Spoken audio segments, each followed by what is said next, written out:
Halo semuanya, dalam pertemuan kali ini adalah video untuk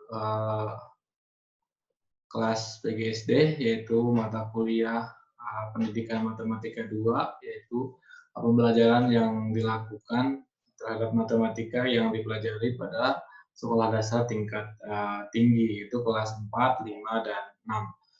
Dalam kesempatan kali ini kita akan mereview atau mencoba mengaplikasikan apa yang sudah kita pelajari itu ke dalam uh, pembelajaran-pembelajaran yang memang sesuai dengan materi atau matematika pada kelas SD saat ini, yaitu kelas 3, 4, dan 5.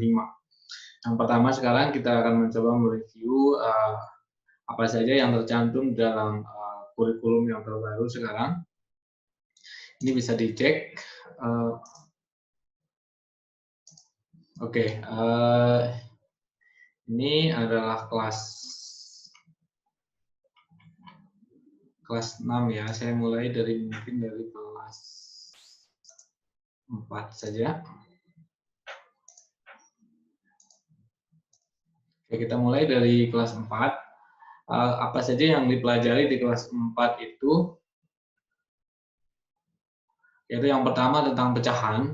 Nah, ini materi-materi dasar dari perkuliahan atau materi-materi pokok dalam pembahasan ini sudah dipelajari. Itu yang pertama tentang pecahan, yang kedua tentang KPK dan FBB atau faktor dan kelipatan bilangan, terus kemudian aproksimasi, sini tentang hasil pengukuran panjang, berat, dan seterusnya, terus kemudian tentang luas bangun datar, terus kemudian ini pengolahan data atau menafsirkan data, membaca data, membuat diagram, batang, dan seterusnya.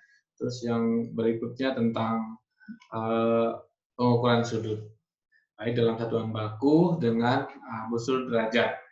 Nah, ini memang karena memang kondisi kita sekarang sedang online, jadi memang kita tidak bisa praktek langsung. Cuman harapan saya jangan sampai nanti mahasiswa itu tidak mengetahui tentang bagaimana tentang praktek mengajar. Jadi ingat, proses pembelajaran Anda terhadap mahasiswa, terhadap siswa SD dengan SMP dan seterusnya ke atas itu berbeda-beda. Karena ada yang memang untuk mahasiswa SD itu karakternya memang yang harus yang sifatnya nyata, bukan yang sifatnya abstrak. Oke, yang pertama kita akan mencoba mereview tentang pecahan. Oke, untuk pecahan sendiri, dalam mengajarkan bilangan pecahan, sebelum kita masuk ke materi inti, kita terlebih dahulu biasanya dalam mengajar itu tentang memberikan pemahaman atau memberikan contoh-contoh nyata kepada siswa itu, pada siswa sekolah dasar ya, tentang contoh-contoh pecahan dalam kehidupan sehari-hari. Nah, ingat yang kita berikan contoh itu adalah berikan contoh-contoh yang mereka kenal. Sekali lagi yang mereka kenal, yang mungkin mereka sering pegang, sering lihat, atau bahkan ini sering makan. Ini adalah contoh yang simpel. Ini dia dalam tahap ini memberikan contoh tentang coklat. Ini saya rasa semua anak itu sudah paham tentang model-model coklat yang seperti ini. Jadi mereka setidaknya punya gambaran. Nah, terus yang kedua, dalam memberikan contoh itu, berikanlah contoh-contoh yang memang contoh nyata yang memang bentuknya itu memang merepresentasikan dari pecahan itu sendiri.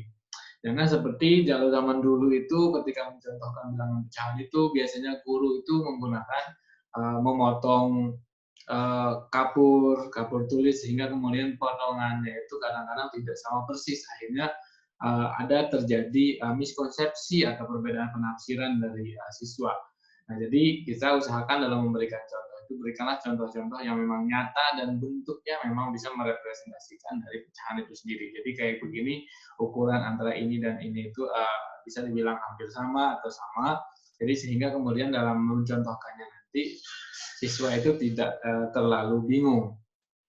Nah, dalam buku ini ada juga contoh kayak misalkan ini ada apel. Nah, kalau apel memang bisa saja dijadikan sebuah patokan. Nah, cuman memang ini tidak terlalu direkomendasikan karena ini mungkin saja ada beberapa ukurannya sedikit berbeda.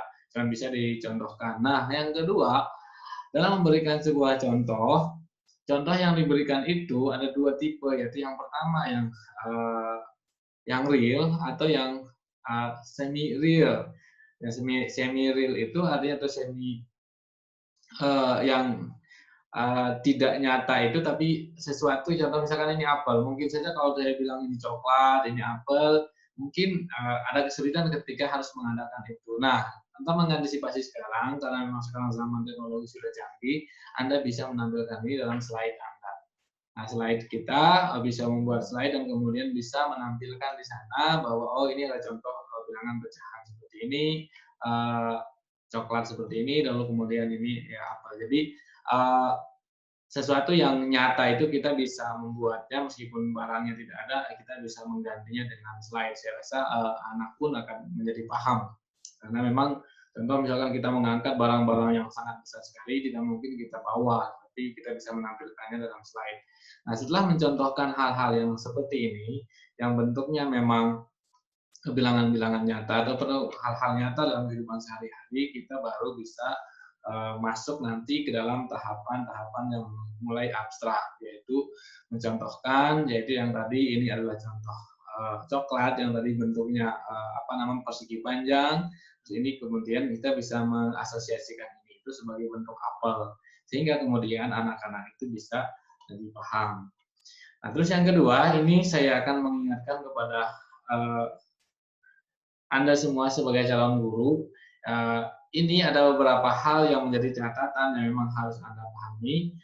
Yang pertama, sebuah bilangan pecahan itu syarat mutlaknya adalah penyebutnya atau B ini, jika sebuah pecahan bentuknya A per B, syarat mutlaknya itu B ini tidak boleh 0. Karena kalau 0 itu tidak terdefinisi hasilnya. Nah, itu makanya kemudian ini tidak sama dengan, artinya B ini tidak boleh sama dengan 0. Nah, terus yang kedua, apabila A kurang dari B, atau yang dimaksud adalah pembilangnya kurang dari penyebut, maka akan dikatakan sebagai pecahan murni. Pecahan murni ini adalah pecahan yang tidak bisa dibuat, tidak bisa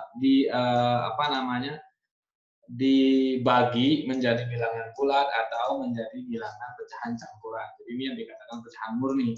Nah, terus yang kedua, pecahan yang tidak murni itu artinya pecahan yang memang bisa dirubah menjadi bilangan pecahan campuran. Contoh misalkan 8/7 ini bisa jadi 1/7.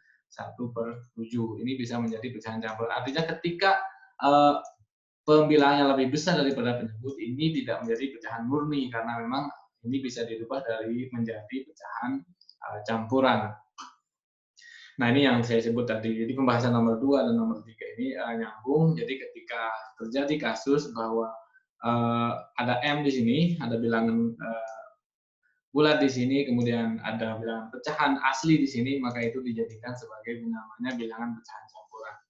Nah, sehingga syarat pertama itu harus yang bawahnya atau penyebutnya tidak boleh 0, terus kemudian pecahan murni itu apabila pembilangnya lebih besar atau yang atas ini lebih kecil daripada yang bawah, sedangkan yang tidak murni itu atau pecahan campuran itu terjadi apabila yang atas ini atau pembilangnya lebih besar daripada penyebutnya. Nah, jadi ini kurang lebih cara mengajarkan konteks bilangan pecahan, yaitu yang pertama kita bisa memberikan contoh-contoh nyata seperti ini, ada contoh coklat, terus di sini ada dicontohkan apel juga, lalu kemudian setelah kita mencontohkan dengan bilangan hal-hal nyata dalam kehidupan sehari-hari, baru kita bisa langsung ke yang lebih abstrak sifatnya. Oke, contoh yang ini lanjutannya ya. Saya langsung membahas, nah contoh seperti ini ada potongan kue, ini yang tadi saya bilang, ini pecahan ini sebenarnya tidak terlalu sempurna. Jadi saya antara merekomendasikan atau tidak, jadi Anda mungkin bisa mencari referensi contoh-contoh yang memang lebih mendekati pecahan-pecahan yang memang lebih mendekati sempurna. Kalau yang ini kan ada sedikit bengkok-bengkok, akhirnya kemudian ini yang takutnya terjadi ada distorsi. Sehingga kemudian ketika yang namanya anak ketika nanti dibuat menjadi lurus seperti ini, padahal ini yang dia lihat bengkok-bengkok, akhirnya takutnya nanti dia salah interpretasi. Nah, cuman itu nanti bisa diantisipasi ketika kemudian membahas dalam bahasa lanjutan. Jadi untuk permulaan ya mungkin saja silahkan saja. Yang penting nanti tujuan akhirnya outputnya anak itu pada akhirnya ngerti apa yang dimaksud. Oke, nah kalau yang bentuknya seperti ini, Anda bisa, karena ini bentuknya kan garisnya bentuknya gambar, jadi bisa dibuat apa namanya sebagai sampel. Contoh misalkan setengah itu kayak gimana, misalkan ini ada pizza, lalu kita potong di tengah-tengah, nah kayak gini sampelnya. Oke, ini pembahasannya kurang lebih seperti itu. Nah, coba sekarang kita akan membahas tentang latihannya. Nah, jangan sampai nanti ada kejadian-kejadian tertentu yang memang nanti gurunya itu tidak paham tentang materi yang akan diajarkan. Oke, saya langsung ke latihan. Nah, misalkan ada contoh seperti ini. Tentukanlah 3 pecahan yang senilai dengan pecahan berikut. Nah, hal-hal yang seperti ini Anda bisa, nah kalau yang ini bisa menggunakan teknik pecahan dengan teknik APK dan FPB. Nah, kalau yang seperti ini nanti apa namanya, kita diminta untuk menentukan, kita akan menyuruh anak itu menentukan 3 pecahan yang sejenis. Nah, ingat sebelum kita menjelaskan yang seperti ini, terlebih dahulu di atas tentunya sudah dijelaskan bahwa untuk menentukan pecahan yang sejenis itu atau senilai, bukan sejenis ya, senilai itu artinya antara pecahan yang satu, pecahan yang kedua, yang ketiga ini setelah dihitung itu hampir apa namanya, bukan hampir tapi memang senilai, memiliki nilai yang sama. Contoh misalkan ini ada 1/2. 1/2 itu yang senilai dengan 1/2 itu misalkan jadi 2/4. Terus misalkan ada 4/8 dan seterusnya.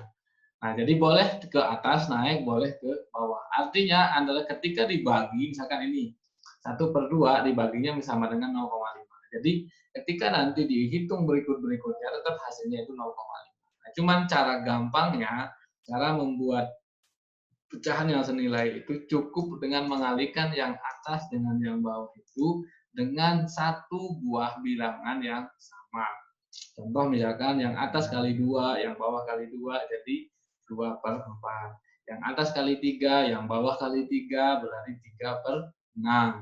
Yang atas kali 4, yang bawah kali 4, jadi 4/8. Jadi kurang lebih seperti itu cara untuk membuat pecahan yang senilai. Tentunya yang ke atas. Bagaimana kalau misalkan ada contoh di sini 9/12.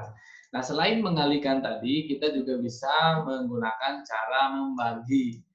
Ini tadi harus mengalih dengan bilangan yang sama, yang bawah yang ini juga boleh membagi dengan bilangan yang sama. Jadi ada 2 opsi, dikali atau dibagi. Nah, misalkan ini kita bagi, misalkan 9 bagi 2 nggak bisa, ya udah 9 bagi 3 misalkan. 9 bagi 6, karena nggak bisa ya cari bilangan yang memang bisa membagi keduanya tentunya ya, yang atas maupun yang bawah. Misalkan 9 bisa dibagi 3, ya udah 9 bagi 3, 12 pun dibagi 3. 9 bagi 3 sama dengan 3, 12 bagi 3 sama dengan 4. Akhirnya jadikanlah pecahan 3/4. Nah, sudah ketika mau diturunkan sudah tidak ada lagi, ya udah dikalikan saja. Berarti misalkan yang paling rendah saja dulu, misalkan kali 2. 9 kali 2 sama dengan 18, 12 kali 2 sama dengan 24. Jadi 18/24. Itu adalah contoh cara membuat pecahan yang senilai atau artinya sama gitu. Meskipun beda rupa tapi sama nilainya. Nah, terus berikutnya, ini contohnya di sini. Sederhanakanlah pecahan berikut menjadi pecahan yang paling sederhana. Apa maksudnya di sini? Yaitu kita disuruh menyederhanakan sebuah pecahan itu menjadi pecahan yang paling sederhana. Ini artinya yang sudah tidak bisa dikecilin lagi atau dibentuk dalam bentuk pecahan yang lain lagi yang paling kecil angkanya, yang paling sederhana. Contoh misalkan 8/56 paling sederhananya berapa? Nah, kalau nggak tahu pembagi langsungnya, misalkan ini kira-kira bagi berapa ya? Anda boleh mencicil dengan membagi dengan paling gampang yaitu bagi 2. Misalkan 8 bagi 2 sama dengan 4, terus 56 bagi 2 sama dengan berapa nih? Sama dengan 28. Nah, 28 ini ada 4 bisa dibagi 2 lagi. Nah, terus saja dibagi 2 sampai kemudian mendapatkan hasil yang sudah tidak bisa dibagi lagi. Kurang lebih begitu cara menyederhanakannya. Jadi menyederhanakan pecahan itu dibuat ke dalam bentuk yang dibagi. Dibaginya harus sama. Nah, yang paling sederhana ini artinya sudah tidak bisa dibagi lagi. Jadi kalau dibagi, itu sudah menjadi desimal. Baik itu atasnya maupun yang bawahnya. Pembaginya berapa? Pembagian tergantung ya. Kalau bilangan genap ya coba saja dengan bilangan-bilangan genap, bilangan 2, 4, dan seterusnya. Kalau terlihat seperti ganjil ya coba dengan bilangan-bilangan ganjil. Seperti itu cara menyederhanakan. Berikutnya, jadi ingat tidak harus langsung, tapi bisa saja dicicil tadi mulai dengan 2, terus atau dengan 3, atau dengan 4 terus saja sampai sudah tidak bisa dibagi. Kalau misalkan seperti ini mungkin nanti Anda bisa langsung saja, berarti ini sama-sama bagi 2 jadi 5, ini juga bagi 2 jadi 7, jadi 5/7. Sudah tidak bisa dibagi lagi. Dibagi dengan berapapun sudah tidak bisa. Berarti yang paling sederhananya adalah 5/7. Karena ini agak sedikit kecil, tapi kalau yang panjang gini ya tadi diuji coba dulu. Oke, berikutnya yang ketiga yaitu berilah tanda lebih dari atau kurang dari atau sama dengan pada 2 pecahan berikut. Nah, ini akan diuji coba sepemahaman mana yang lebih besar, mana yang antara yang kiri dengan yang kanan mana yang lebih besar. Oke, untuk diingat acuan kalian itu sebenarnya tadi ini ya, bagaimana Anda bisa menyederhanakan pecahan. Contoh misalkan 1/5 dengan 4/5 ini sudah bentuk paling sederhana ya, sudah tidak bisa.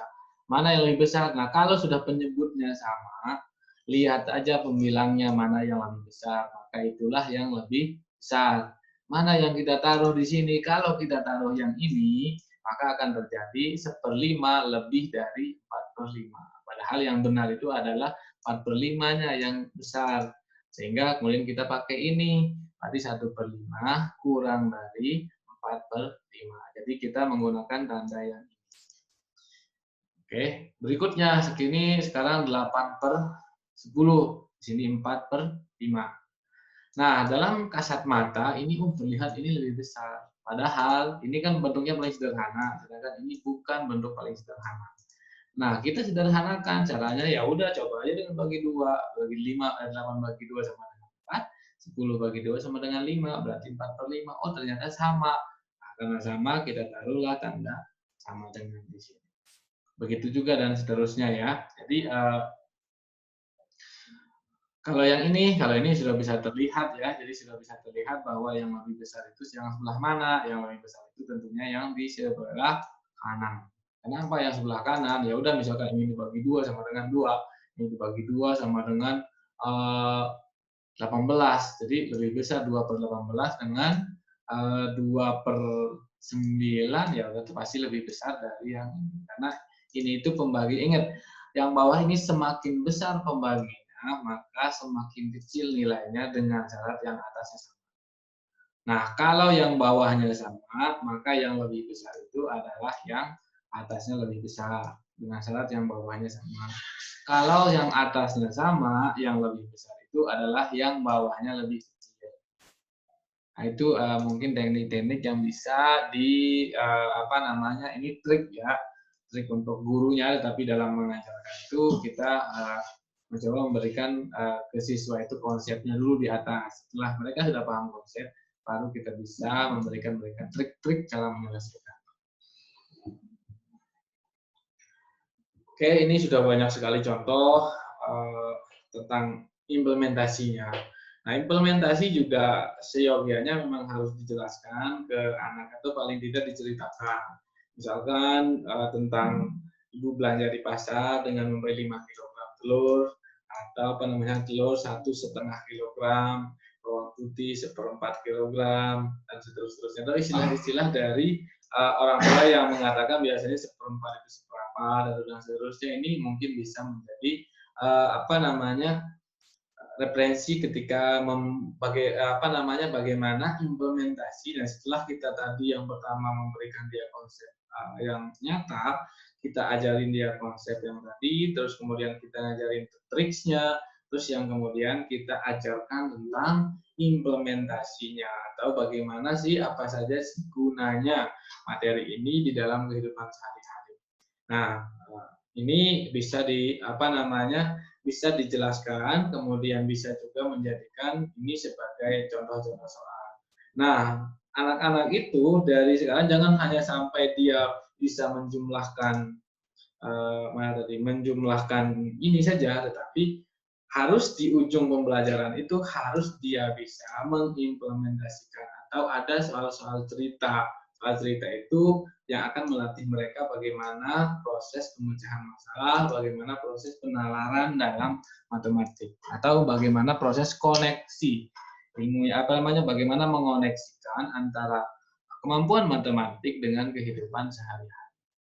Nah, itu landasan utama ya dalam pembelajaran SD itu ada 4 poin utama yang memang harus. Yang pertama sebelum belajar itu kita jelaskan dulu konsep nyatanya, terus yang kedua kita berikan contoh-contoh yang memang nyata, yang ketiga kita ajarin mereka konsepnya.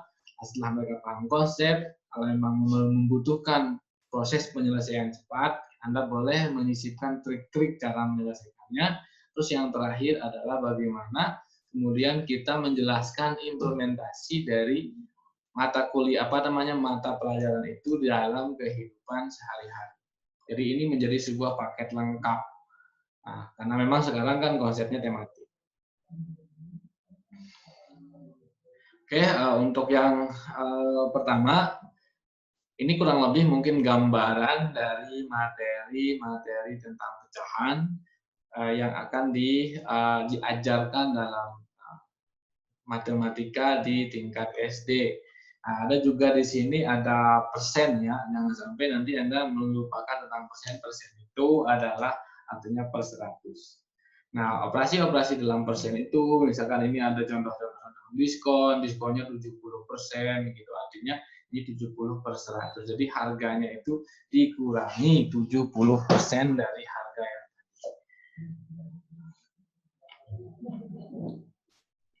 nah, ini pecahan tidak murni, mengapa? Nah, tadi sudah dijelaskan. Ini pecahan murni, mengapa? Tadi juga dijelaskan ya. Ini karena pembilangnya lebih besar, ini karena pembilangnya lebih kecil.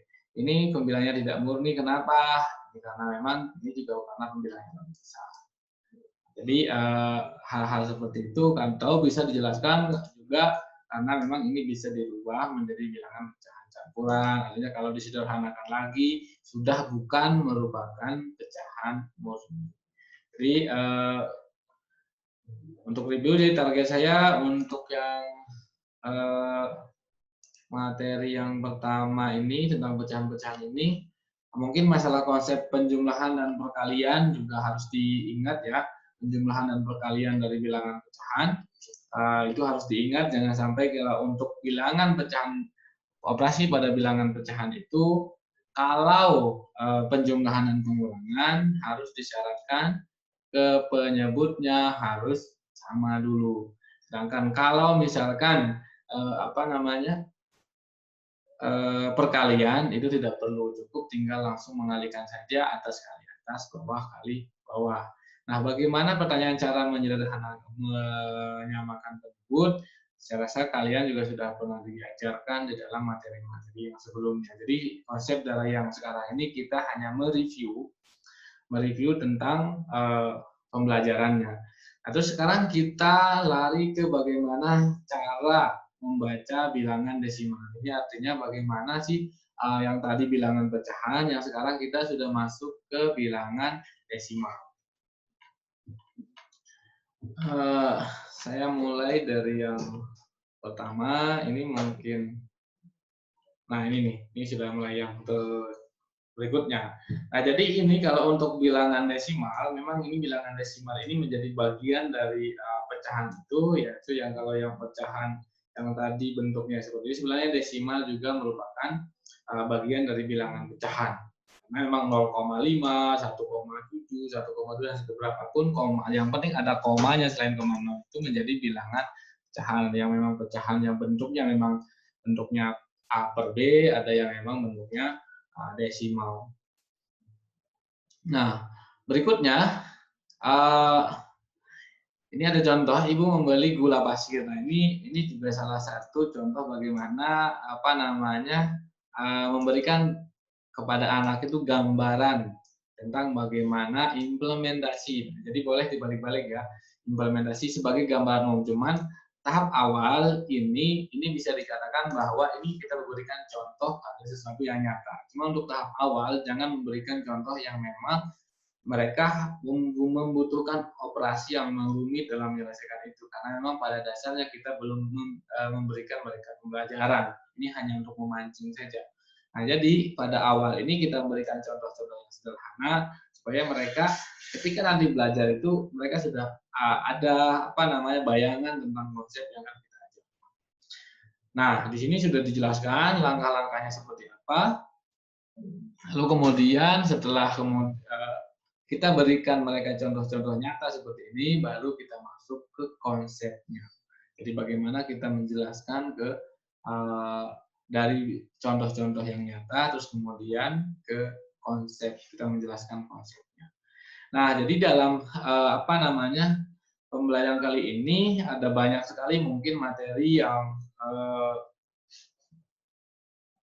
bisa saja mungkin Anda merasa kesulitan dan untuk dalam konsep dasarnya nanti dalam saya ngupload video ini Anda boleh memberikan permintaan kepada saya untuk membahas tentang konsep dasarnya seperti apa. Nah, jadi bagaimana sebenarnya untuk operasi pecahan ini, saya rasa operasi pecahan ini menjadi momok yang menakutkan saya rasa bagi guru-guru juga. Jadi mungkin saja tidak semua guru sudah memahami, guru SD memahami tentang konsep ini. Maksud saya calon guru ya, kalian-kalian semua maksud saya tidak semua memahami konsep ini. Jadi bisa memberikan permintaan kepada saya untuk membahas konsepnya secara detail. Karena biasanya dalam dalam pembelajaran saya sebenarnya lebih cenderung ke mengajari tentang konsep dasarnya, lalu kemudian kita mengajarkan belajar tentang bagaimana mengajarkannya ke siswa. Nah, cara saya mengajar saat ini Anda tidak bisa gunakan ketika Anda mengajar di SD karena audiensnya berbeda. Anda audiensnya itu adalah manusia-manusia atau siswa atau mahasiswa yang memang sudah bisa berpikir jauh, bisa berpikir abstrak, bisa mampu menyelesaikan masalah sendiri. Akhirnya kemudian kita sebagai dosen itu hanya mancing saja. Nah, sedangkan ketika dalam proses mengajar di SD, kita mungkin akan lebih banyak memberikan bimbingan yang secara rutin kepada siswanya. Oke, ini adalah salah satu contoh ini mengubah pecahan campuran menjadi pecahan biasa. Nah, bagaimana cara mengubah pecahan campuran menjadi pecahan biasa itu? Contoh misalkan ada di sini misalkan ada 3/1/2. Contoh misalkan mana di sini ada contoh. Nah, misalkan ada seperti ini. Atau yang paling simpel lah, misalkan 3/1/4. Bagaimana cara membuatnya menjadi bilangan pecahan campuran? Ini di sini sudah ada sampel, ada contohnya. Jadi Anda juga harus paham bagaimana cara mengimplementasikan rumus. Jadi di sini caranya adalah C kali B, lalu kemudian ditambah A. Atau biasanya kalau saya dibalik B kali C tambah A per beta. Jadi kalau mau mengubah pecahan campuran yang di sini, ini 4 kali 3 atau 3 kali 4 sama ya, 4 kali 3 tambah 1 dibagi 4. Jadi pecahan campuran dari ini adalah 4 kali 3 sama dengan 12, tambah 1 sama dengan 13, bagi 4. Jadi 13/4. Itulah namanya pecahan biasa atau pecahan bukan pecahan murni ya, pecahan biasa dari pecahan campuran 3/1/4. Oke, mungkin dalam review kali ini saya cukupkan. Nanti kita akan membahas mungkin di sini ada banyak sekali ya materi ya. Mungkin kita tidak bisa mereviewnya satu persatu. Nanti saya coba akan memilihkan materi-materi yang membutuhkan pemikiran atau membutuhkan pemahaman konsep yang lebih jauh. Jadi nanti saya akan bahas. Cuman karena memang materi awal kita pada dasarnya memang sudah tersampaikan semua materi konsepnya, nanti Anda bisa kita bisa mendiskusikan apa yang memang menjadi kelemahan saat ini. Jadi terutama tadi di dalam materi-materi yang ini, minggu depan juga saya masih akan mereview ini materi. Jadi yang pertama yaitu tentang bilangan pecahan, bentuk pecahan, taksiran, terus aplikasi pecahan. Terus yang berikutnya tentang faktor dan kelipatan bilangan, faktorisasi prima, penentukan KPK dan EPB, penerapan KPK dan EPB. Ingat, pada ujungnya di sini ada penerapan. Ini aplikasi, ini ada penerapan. Ini sama saja ya. Terus kemudian berikutnya pembuatan hasil pengukuran tentang aproksimasi, pembuatan hasil pengukuran panjang berat, pembulatan. Nah, ini masih pembulatan. Cuman dalam pengajar tentunya di ujung ini Anda harus menjelaskan tentang bagaimana implementasinya atau aplikasi tentang ini. Ya bisa saja contoh mengukur luas tanah dan seterusnya. Nah, ini bisa saja dalam bentuk contoh nyata, gambar-gambar atau soal-soal cerita. Terus kemudian bangun data, bangun segi banyak, bangun keliling bangun data, dan kemudian luas bangun data. Bangun data itu banyak sekali ya. Terus membaca tafsiran data, menyajikan data dalam diagram, batang, terus pengukuran sudut. Nah, dari materi-materi yang ini, nanti bisa mau membahas tentang materi yang mana yang memang masih menjadi kesulitan dalam proses pemahaman konsep. Terutama Anda tentunya sebagai guru itu harus benar-benar paham apa yang akan diajarkan kepada siswa. Nah, ketika Anda sudah paham, maka Anda sudah membayangkan bagaimana atau media apa yang Anda gunakan nantinya dalam menjelaskan konsep tersebut. Karena tidak mungkin memang kita jelaskan, karena pada dasarnya ini semua sudah dijelaskan, cuman ini hanya mereview saja. Oke, dalam pertemuan kali ini mungkin itu saja yang bisa disampaikan. Nanti untuk pemesanan pembahasan konsep secara lebih detail, kita bisa melakukan proses yang sama di minggu depan. Oke, sekian. Wassalamualaikum warahmatullahi wabarakatuh.